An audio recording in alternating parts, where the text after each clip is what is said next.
Actually met somebody just a minute ago and said, man, I came just to hear this part. It's really cool, interesting part of crowdfunding. Marty's sitting down here on the second row, kind of a new element of crowdfunding now. And so we're looking forward to learning more about that. I personally am looking forward to learning a lot of these different things as we're kind of looking at some of this for our own company.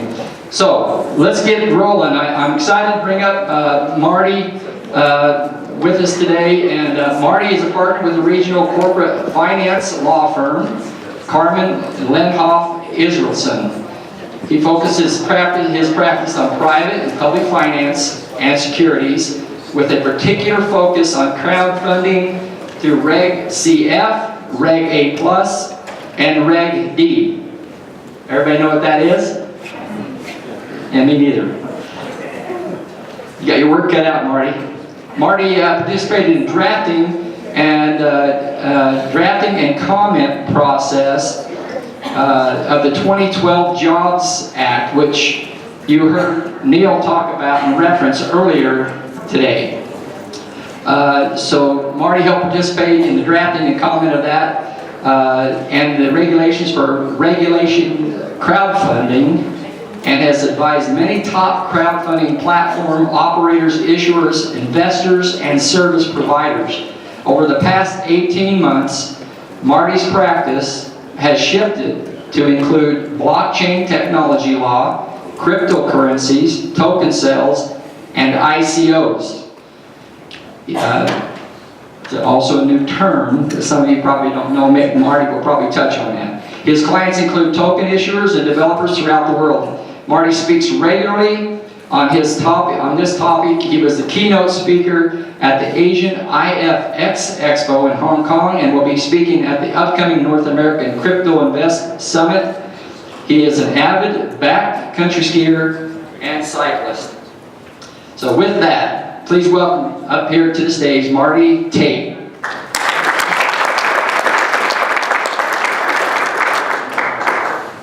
All right, hopefully everyone can hear me.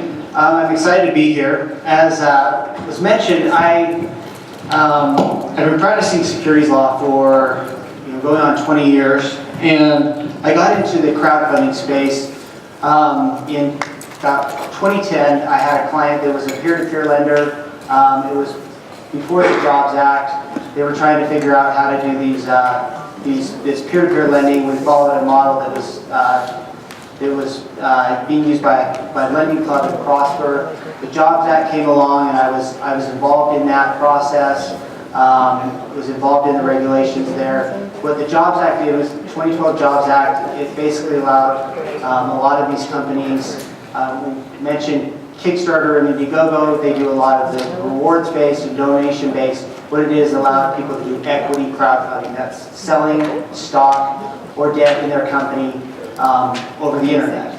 And I regularly speak at conferences, and about 18 months ago I was sitting on a panel, and the moderator asked, well, what do you guys think about ICOs, which an ICO stands for an initial coin offering, or a cryptocurrency offering.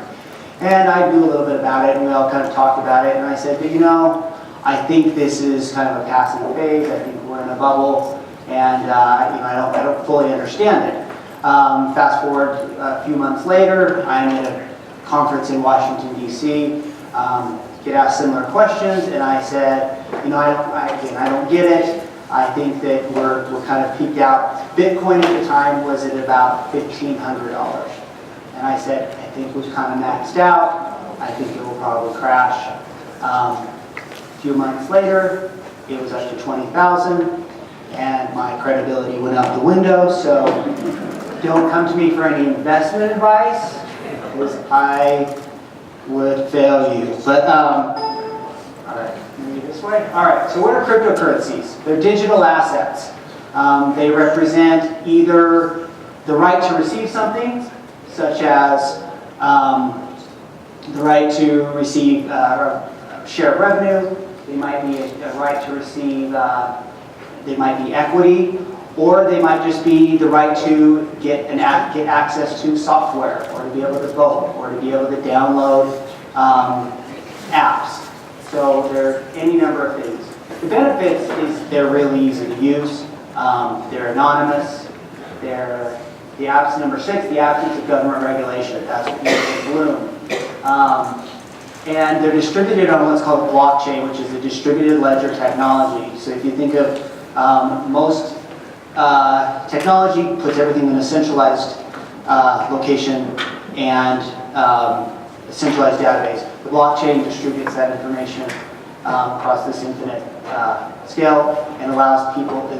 It's kind of like Harry Potter and Voldemort, where he had the I can't remember what they're called.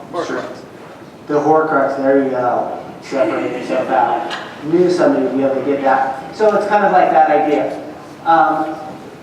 An ICO is basically a sell of those tokens, those cryptocurrencies. It's a way, and what it is, it became a novel form for startups to raise money. They basically created these cryptocurrencies, and they started selling those to, as a way to finance their operations. And initially, that's all it was. It was like, buy this thing, and you can get access to our app, and you can be able to do stuff on our software, and the tech people loved it. But then these exchanges came up, and people said, okay, I'm going to buy this, and they started exchanging them, and they got value. And so cryptocurrencies became this whole new way that completely, we've got the Jobs Act over here in crowdfunding, way over here was the ICOs and cryptocurrencies, and it was completely unregulated, and you saw this massive spike. In 2017, over close to $4 billion were raised in ICOs. The primary thing was in the space of infrastructure. Now that is not bridges, roads, that type of thing. It was cryptocurrency mining equipment. Which again, mining, we're not talking hats and picks and actually we're talking servers that go out and perform these very complicated algorithms and solve these problems, and in return for that they get back more cryptocurrencies, crypto tokens like Bitcoin. 2018, we're 4 months into it. Over $6 billion has been raised in ICOs. Most of that was in the Telegram ICO. You can see it says communications. Who here uses Telegram?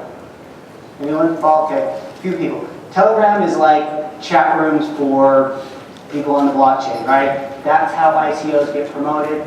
I have Telegram, I follow it, it drives me nuts, but it's one of those things where people get in there and they hype up these ICOs, they talk about it's crowdfunding, it's crowdsourcing for ICOs. Asia and Europe took the lead in this. Most of the ICOs took place either in Asia or in Europe. Switzerland has had a whole area they've dubbed the Crypto Valley. A lot of ICOs were done on a Swiss foundation model where people invested into or donated to a Swiss foundation. Switzerland has their own tech regulations. Gibraltar, Malta, other countries have come out with their own regulations on ICOs. Europe, other countries, France is trying to peg itself as being very crypto-friendly. NEO is a Korean cryptocurrency that's looking to replace Ether. Most of the cryptocurrencies are built upon the Ethereum network. Ether is a cryptocurrency, like Bitcoin, and NEO's in South Korea.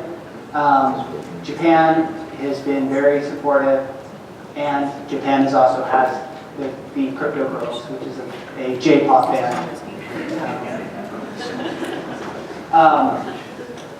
All right, so hashtag us too. The United States, we've gotten in on this. Long Island Iced Tea. They changed its name from Long Island Iced Tea to Long Island Blockchain, stopped selling tea, started buying mining equipment, and got in trouble with the SEC. All right, because they were misleading investors. All right, second, just last year, somebody asked Mark Cuban, hey, when are you guys going to accept Bitcoin for tickets? He said next season. Kodak One launched an ICO through is launching an ICO through T0. T0 is an exchange that is a cryptocurrency exchange that is a subsidiary of Overstock. We'll talk a little bit more about them. So we've come on board. This is an old slide. And old in cryptocurrency means it's about 2 months old. It's a Game of Thrones reference. Winter is coming. Winter has come. It's here. For ICO issuers in the United States, they're going to be subject to regulation. What the stance of the SEC has said is anytime you're selling a cryptocurrency, anytime you're selling a token, it's going to be a security. You've got to comply with regulations. This is Jay Clayton. He's the commissioner. Every time he speaks, it sends this ripple across the entire cryptocurrency world. December 2017, he said, I have yet to see any cryptocurrency offering that doesn't look like a security. January 2018, he spoke out to the lawyers and he said, come on guys, you're the gatekeepers and you guys are letting this stuff pass through. I like that line, he said, you can do better. So things are changing. This was the first shot across the bow. In July 2018, the SEC launched an investigation and issued a report against the DAO. The DAO was a distributed ledger technology company that basically, like a fund, they were formed to go out, they were going to raise capital, and then they were going to invest in all these other blockchain companies. And you were able to, you didn't buy an equity in it, rather than raising a fund through selling equity or limited partnership interest, they raised it by selling their tokens. And the token gave you a right to vote on what projects they invested in. That's all it did. The SEC came in and said they applied the Howey test, which we might go into a little bit, but it's a test to kind of determine what constitutes a security. And they said these people, when they bought the token, they didn't care about voting on a project. In fact, their rights were really limited on what they can vote on. They focused on the fact that the investors expected a profit. They invested because they thought this is going to go up. They also relied on the managerial efforts of others. It wasn't going to go up because they were going to do something to make it go up. It was going to go up because the DAO said it was going to go up. So that was the first sort of shot across the bow. Since then, there's been all sorts of things. The SEC's, they've issued investigations, they've done arrests, they've had enforcement actions, and they, in March, just last month, they issued over 80 subpoenas to people. Luckily, none of those were my clients, which I was happy about, but it definitely sent a scare throughout the industry. One of those was actually went to T0. They apparently straightened things out and were cool, so that's good. Munchie enforcement action. This was a food app that they were raising tax. It was basically you would rate restaurants, you would get points for visiting restaurants, kind of like a rewards program. The problem was they sold it like a security. They basically said, hey, buy this token, and they glossed over the fact that it would allow you to vote on restaurants or get reservations. They said, we're going to put this on an exchange, it's going to go up, and oh, by the way, our network, this whole thing that we're selling the tokens for, it doesn't really exist right now. So people buying it from speculation, these guys got shut down. All right, so the big question is, okay, so why, there's been $8 billion raised. Is there a way that you can sell this in the United States with it not being a security? And so the big language that you kept hearing over and over again was, well, it's a utility token. This is a utility token. It's not a security, it's a utility token. Meaning it has utility. It functions within our network. It functions within the ecosystem that we've created, and that's what we have, which is fantastic. But most of these people are selling it. The SEC said, we're going to look beyond just the fact that it's utility. Because I had a lot of clients call me and said, well, what if we have utility? What if you do this, it allows you to download a game or get a special email address or whatever.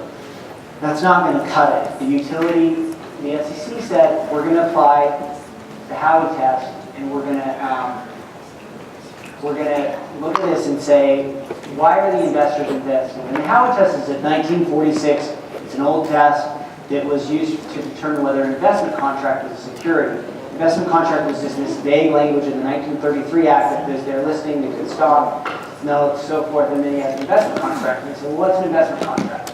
So Howey was the case law that kind of defined that, and they said it's where somebody invests money, and that can be cash, it can be anything of value, so cryptocurrencies, Bitcoin, in a common enterprise, like pool that money with the expectation of profit that comes from the efforts of others. And those last two things are what is kind of what's killing these things. Is people aren't buying these utility tokens because they think, I'm really excited to be able to vote on a project. They buy this because they think it's going to be listed on, because they say they're going to be listed on exchange, and they have an expectation.